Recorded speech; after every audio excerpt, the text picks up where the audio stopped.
and welcome to this special series, Leader Talk, where we talk to those who've achieved leadership positions in different fields and try and find out their success mantras. On this special show, two very special guests, Imran Khan, former Pakistan captain, winner of the 1992 World Cup, and also president of the Tehreek-e-Insaf party in Pakistan. And with me, Vikram Mehta. Thank you both very much for joining us. Both of you have much in common. You both went to Oxford together and you both achieved leadership positions now in different fields. Imran, let me start by saying, what to you are the defining, distinguishing character traits of a true leader? Number one, you have to have a vision. A vision or a dream is what makes a leader. So what makes a leader is that he has bigger dreams. The bigger the leader, the more selfless the dream. Because people who just end up thinking about themselves never really achieve anything big. And I'm talking about heads of states, for instance, people who I look up to. All the great leaders who I look up to, like Mandela, like Jinnah, like Gandhi, like Mahathir, like Erdogan in Turkey, they were all selfless. You know, their dream was not to sort of have big Swiss bank accounts and big palaces, but they had a vision which was beyond the self. So that's the hallmark of a leader, having a selfless dream and the dream big. Is that the same, Vikram Mehta, for the corporate world? You know, can you be as selfless in the corporate world where profit really is what drives most corporates? How do you achieve leadership in the corporate world, which is seen as much more cutthroat, much more competitive? No, I think there's no doubt that a successful leader in the corporate world must somehow shift his ego from being about himself to something for the success of the corporate or the company. So there is no doubt that a good leader in the corporate world is one who's looking for the success of the team, the company, rather than for his own personal fulfillment.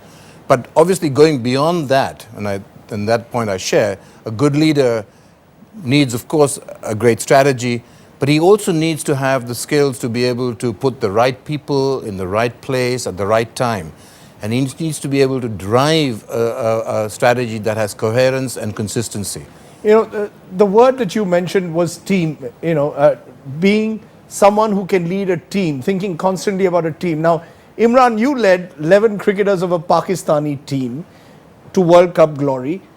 You then built a hospital with presumably another team, and now you're building a political party with a team.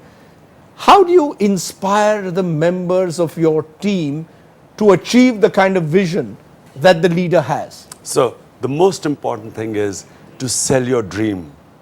So the team must be on the same wavelength as your vision. Now, in a cricket team, for instance, the team will only respect a selfless captain. The moment the captain plays for himself, you will see that the team would not respect him and they will go different ways. So when a captain is striving for a goal, and when the team sees it, for instance, Dhoni, the reason I rate him is because he sacrifices himself for the team. He will put himself at a disadvantage if it is an advantage for the team, okay? A leader must also have guts. He must have courage. You cannot have a leader who is cowardly. So when you have a big vision, you take big decisions. To take big decisions, you need courage. And never does a leader compromise on his vision. You know, but you're talking about leadership from the front. Now, that's easy on the cricket field, perhaps, because, a leader inspires people with his own performance, with being selfless, possibly always putting the team ahead of the individual. In the corporate world, is it the same? Is it the ability of a CEO or a chairman to put the goals of his team members, perhaps, even ahead of his personal growth? Well, as I said, if he doesn't do that, he might achieve his personal growth in the short term, but he certainly won't put the company on the foundations of long-term success. A good leader in the corporate world has to obviously lead by example. So he must set the standards, he must have the right values, he must be a person that others respect. But ultimately, a good leader in the corporate world will succeed if he is able to bring the team together. And he must create an atmosphere within his team that allows for dialogue, that allows for debate. He cannot be a dictator. He cannot be someone who just drives what he wants, irrespective of what the others desire. You know, Imran, there was a criticism that Imran Khan ran the Pakistani team like a dictator. Was that your way of motivating them, of uniting them, that you realized that the only way, in a sense, was in some way to set them a clear direction, even if that meant them not necessarily always agreeing with your point of view? Or was it to accommodate different points of view? I had the same powers which every other Pakistani team captain had. So why did the team rebel against, I came in when a team rebelled against a captain. When I left, they again rebelled against a captain. So if you try and dictate to them and you can't command respect and demand it, the team is not going to follow you. In fact, you can't, what you're saying is you can't demand respect, you've got to earn your respect. You have, and you've got to then, through that respect, perhaps motivate them to achieve their goals as well. a leader commands respect. A manager might demand respect. There's a big difference. A leader inspires his people. And that you can only do when they respect you. How do you motivate people? How do you motivate them enough to achieve that common vision? Well, you know, there are two different layers, I think, that one has to focus on when you talk about motivation. One is, of course, the corporate vision, the corporate goal. You must have clarity on where the company is going, and you must have alignment on that. And in order to create alignment, you must have the skills to communicate to all your staff across geographies, functions, businesses, that common goal. But the second, very important, is the issue of your own personal credibility. And this is what we are talking about here.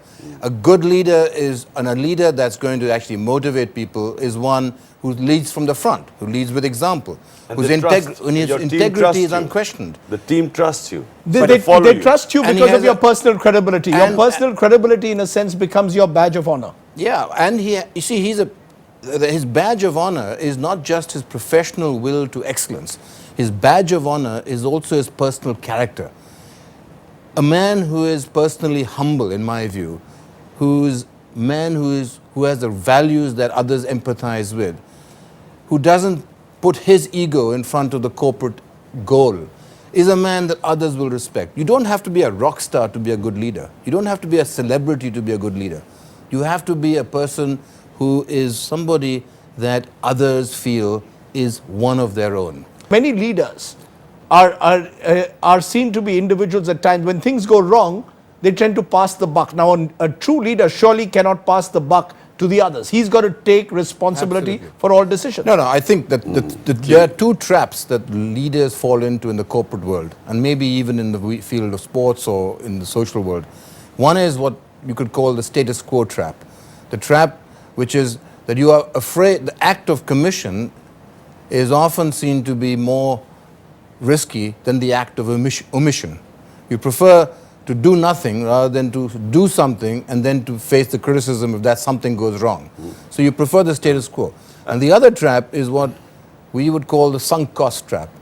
You do not want to acknowledge your past mistakes. So you carry on with what you have done, even if circumstances have changed and established that that your earlier decisions were the wrong decisions. That the sunk costs of your earlier decisions should now be written off. Interesting points coming in there, both from Imran Khan and Vikram Mehta. Let's take our break at this moment. When we return, we'll raise several other key questions. What about communication? How important is that to successful leadership? Much more on Leader Talk after a tiny break.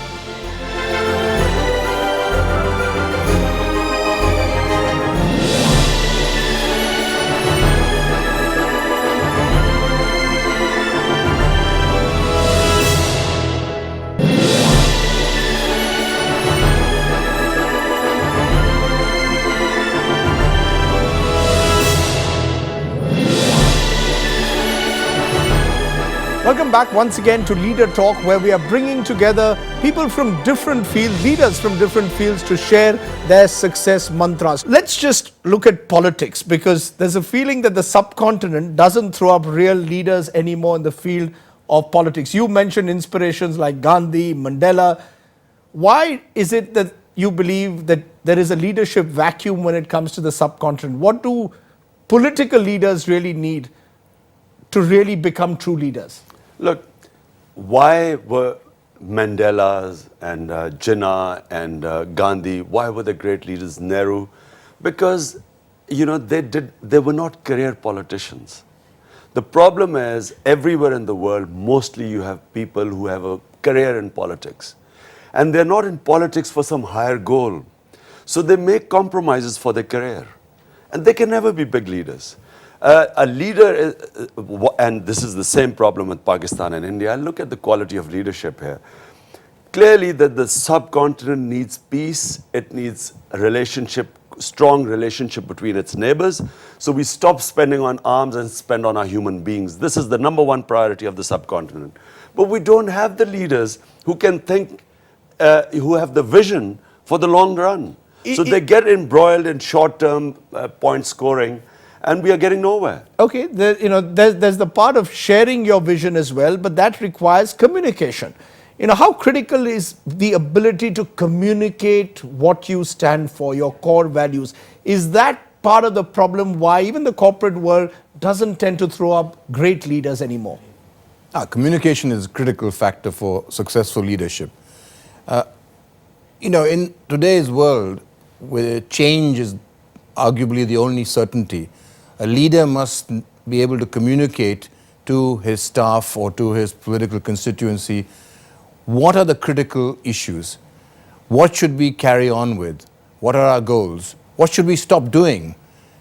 And that is one of the major issues that we all confront, that we're not able to communicate the critical issues and the non-critical issues in a clear, consistent, coherent fashion. At times, some of those decisions that you take may be critical, but may be unpopular also with your team. How do you then take along your team when you're taking unpopular decisions? How do you then convince them that this is the right way, my way is the right way? Well, first of all, I have only respected leaders who have the ability to stand up to the popular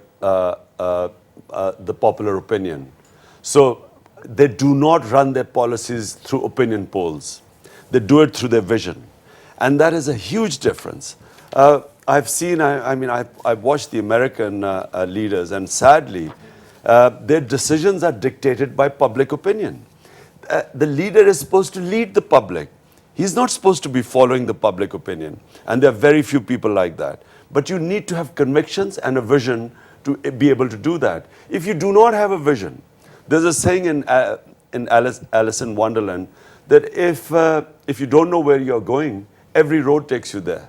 So you'll keep following, the public. But, how do you then handle controversy? If a corporate or a political party gets entangled in a controversy, how is the leader supposed to handle controversy in an age where you're in the media glare, where increasingly every decision could be minutely analyzed much more than it was 10, 20 years ago?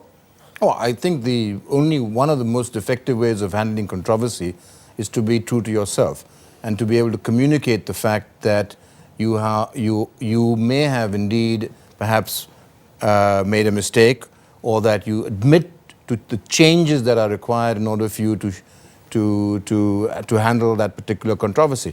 Controversy is not something that should mar the qualities of a leader. Controversy happens when an individual is actually moving away from his established goals and his convictions and is compromising on his own integrity. Yes. I said there are two things. One is, Vikram has raised 2 points. One is controversy.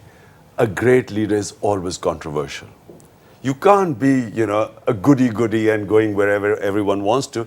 He'll be controversial because he has to take a stand. Great leaders take stand. They take a lot of flack for it.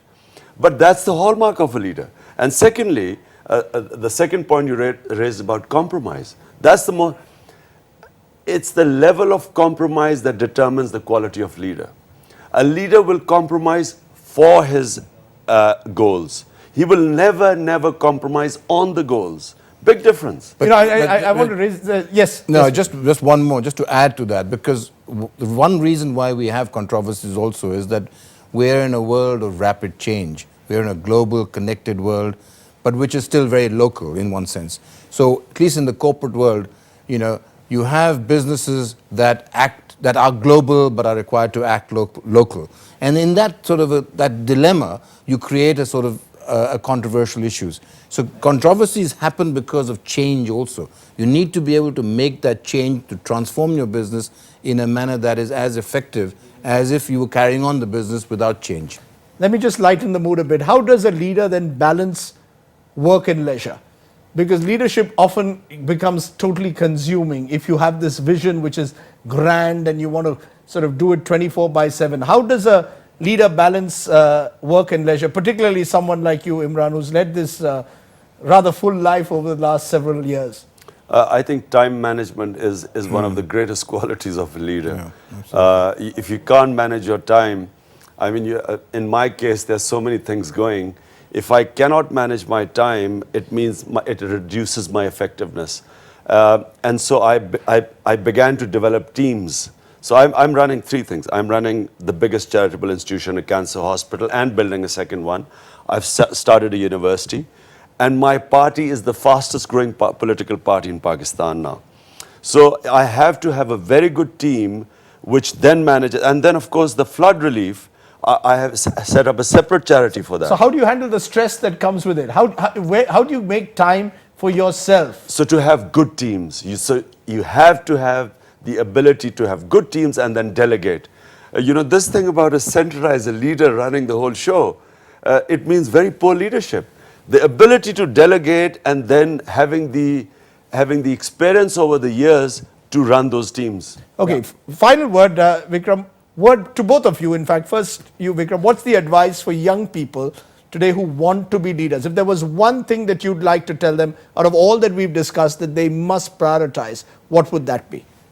Oh, if there's one thing only, I would say integrity, standards, a ferocious resolve towards excellence, but all against the backdrop of personal humility and sort of gentleness.